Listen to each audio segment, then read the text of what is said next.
Charles Sobhraj को Tihar jail भेजा गया। ये वही जेल है जहां इंडिया के सबसे खतरनाक क्रिमिनल्स रखे जाते हैं, पर चार्ल्स के लिए जेल पनिशमेंट नहीं थी, जेल उसके लिए एक नया स्टेज था। तिहाड़ में भी उसने वही फॉर्मूला अप्लाई किया जो पॉइसी प्रिजन पेरिस में सीखा था। गार्ड्स को चार्म करना, ऑफिसर्स को इंपॉर्टेंट फील कराना, रूल्स को बेंड करना, तोड़ना नहीं। धीरे धीरे चार्ल्स जेल के अंदर एक सेलिब्रिटी बन गया। गार्ड्स उसे रिस्पेक्ट के साथ ट्रीट करने लगे, इनमेट्स उसे पावरफुल समझने लगे।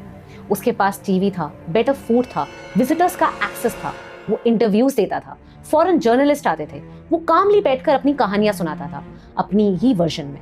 कभी वो अपने क्राइम्स को एक्सीडेंट बोलता, कभी सिस्टम फेलियर, कभी वेस्टर्न इंपीरियलिज्म के अगेंस्ट एक रेबिलियन।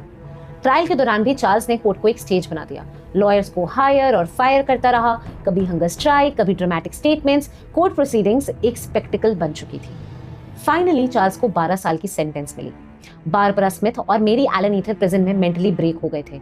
दोनों ने सुसाइड अटेम्प्ट्स भी किए। चार्ल्स मीनवाइल जेल के अंदर भी कंट्रोल में रहा, whereas लेक को गिल्टी माना गया and she was sent to Canada. But वहां उसे ओवेरियन कैंसर डायग्नोज हुआ and she died at the age of 38। But till the end she was loyal to Charles. Charles Sobhraj के लिए प्रिजन सेंटेंस एक mathematical problem था। Thailand में उसके खिलाफ मर्डर केसेस पेंडिंग थे। थाईलैंड का लॉ क्लियर था, अगर एक्सट्राडिशन होती तो एग्जीक्यूशन ऑलमोस्ट पक्की थी। थाईलैंड का स्टैच्यू ऑफ लिमिटेशंस 20 साल का था। चार्ल्स ने कैलकुलेट किया कि अगर वो इंडिया में अपनी सेंटेंस क्वाइटली कंप्लीट कर लेता है तो रिलीज के बाद थाईलैंड उसे एक्सट्राडिट कर सकती है। इसका मतलब था डेथ। चार्ल्स ने एक अनबिलीवेबल प्लान बनाया।